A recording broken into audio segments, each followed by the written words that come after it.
সংবিধান সংশোধন কৰি বৰ্তমানৰ ট্ৰাইবেলো সেভ হওক আৰু যিবিলাকে বিচাৰিছে যিবোৰ জনগোষ্ঠীয়ে বিচাৰিছে তেওঁলোককো একমোডেট কৰক এক্স্যাক্টলি এইটোৱে উত্তৰ এইটোৱে আমাৰ গোটেই সংঘাতবোৰ নিৰাময় কৰে ধন্যবাদ এক্স্যাক্টলি এইটোৱে আদিত্য এই মেছেজটো দিয়ক আপোনাৰ মনৰ কথাটো উলিয়াবলৈ চৰকাৰখনে বুলি ভাবিছোঁ অসম চুক্তিৰ 6 নম্বৰ দফাটো যদি কাৰ্যকৰী কৰা হয় এটো যদি প্ৰপাৰলি ইমপ্লিমেন্ট কৰে তেতিয়াহলে মই ভাবো অসমৰ স্বাৰ্থ সুৰক্ষিত হ'ব ধন্যবাদ কিন্তু মানে ভাৰতীয় সংবিধানত এটো উল্লেখ নাই যে 100% সিট ৰিজাৰ্ভেশন হ'ব লাগে আৰু মই ভাবো আংশিক হলেও যদি 80% যদি পলিটিক্যাল ৰিজাৰ্ভেশনটো যদি হয় তেতিয়াহলে অসমৰ স্বাৰ্থ সুৰক্ষিত হ'ব কিন্তু কাৰোবাক এসটি কৰিলে যে অসমৰ স্বাৰ্থ সুৰক্ষিত হ'ব হেতু কিন্তু সঠিক কথা নহয় আৰু কাৰোবাক এসটি কৰিলে যে অসমৰ স্বাৰ্থ বিপন্ন হ'ব হেতু কথা জানো শুদ্ধ হ'ব পাৰে মই 6 জনগোষ্ঠীৰ ৰাইজৰ মনৰ কথাখিনিৰ ফলৰ পৰা আপোনাক কৈছো তেওঁলোকৰ যিখিনি দাবী কাৰোবাক এডভান্স এণ্ড পপুলাৰ গ্ৰুপ বিলাক এসটি কৰিলে কিন্তু বৰ্তমানৰ ট্ৰাইবেল বিলাক সাংঘাতিক ধৰণে ক্ষতিগ্ৰস্ত হ'ব হেতু তেওঁলোকে কৈছে যে হেতু কোনো ধৰণে প্ৰভাৱ তাত পৰিবলৈ নিদিয়ে তেওঁলোকৰো এই ক্ষেত্ৰত চকু থাকিব তেতিয়া সমস্যা আছে নেকি ভাৰতীয় সংবিধানত ট্ৰাইবেলৰ মাজত কোনো ডিফাৰেন্সিয়েশন নাই যদি সংবিধান সংশোধনৰ জৰিয়তে কিবা উপায় তাত অসমৰ বাবে কাৰণ বহুত ক্ষেত্ৰতো আমি দেখিছোৱেই যে সংবিধান সংশোধনৰ দ্বাৰা বহু কাম কৰিব পৰা যায় আমাৰ সংবিধানখন এনে নহয় যে একেবাৰে ৰিজিড যে আমি এখন সংশোধন কৰিব পৰা ব্যৱস্থা থাকে ইয়াত সংযোজন কৰিব পৰা ব্যৱস্থা থাকে ইয়াত নিশ্চিতভাৱে সংবিধান সংশোধন কৰি বৰ্তমানৰ ট্ৰাইবেলো সেভ হওক আৰু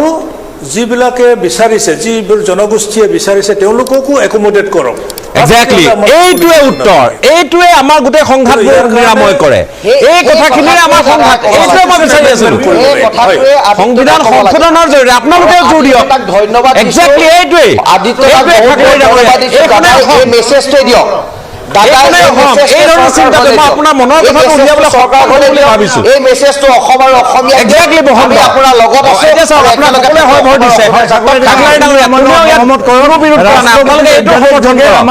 সংবিধান সংশোধনৰ জৰিয়তে মই আহ্বান জনাইছো এতিয়া চাওক খাকলাৰী ডাঙৰীয়া ইয়াত বসন্তয়ো আপোনাৰ কথা সমৰ্থন দিছে শেষৰ বাক্যটো দেই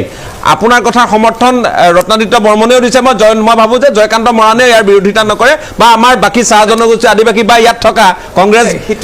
এইটোৱেই সংবিধান এক মিনিট সংবিধান সংশোধনৰ জৰিয়তে যদিহে অসমৰ এই 6টা জনগোষ্ঠীৰ জনজাতিকৰণৰ মৰ্যাদাটো আনিব পৰা যায় দিব পৰা যায় তাত আদিত্য খাকলাৰী ডাঙৰীয়াও এটা অংশীদাৰ হওক এই আন্দোলনৰ সেইটোৱে মই এটা বাক্যত ক'লো যে ৰাজীৱ দা তাৰ নেতৃত্বটো আদিত্য খাকলাৰী দাই এক্স্যাক্টলি তেওঁলোকে জানে নলা বুজি পায় ভাল কথা ভাল লাগিছে ভাল লাগিছে আমি তেওঁৰ লগত থাকিম মানে খাকলাৰী ডাঙৰীয়া লগত থাকিম খাকলাৰী ডাঙৰীয়া আপুনি লগত আছে মই এইটো কথা আপোনাৰ নিশ্চয় এই ক্ষেত্ৰত বিৰোধিতা নাই সংবিধান সংশোধনৰ জৰিয়তে কৰাটো যে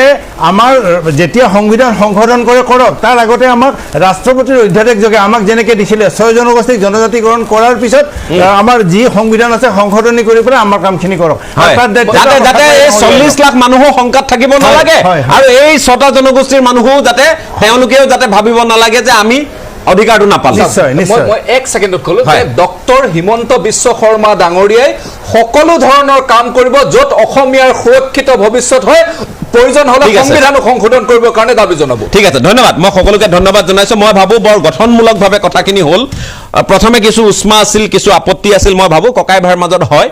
আমি কথাখিনি পাতিলো আৰু খুব সুন্দৰভাৱে আলোচনা হ'ল শেষত মই খাকলাৰী ডাঙৰীয়াক ধন্যবাদ জ্ঞাপন কৰিছো আপোনাৰ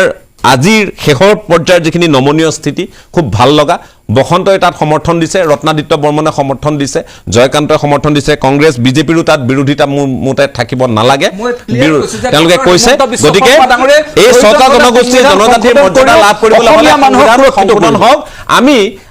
আমি অসমৰ আকাশত আমি জুৰ সমদল বা ইয়াত এই যে জুইৰ শিখা আমি চাব নোখোজো আমি উন্নয়ন প্ৰগতিৰ শিখা আমি নিশ্চয় চাব খোজো আমি প্ৰতিবাদৰ জোৱাৰ আমি নিশ্চয় শুনিব নোখোজো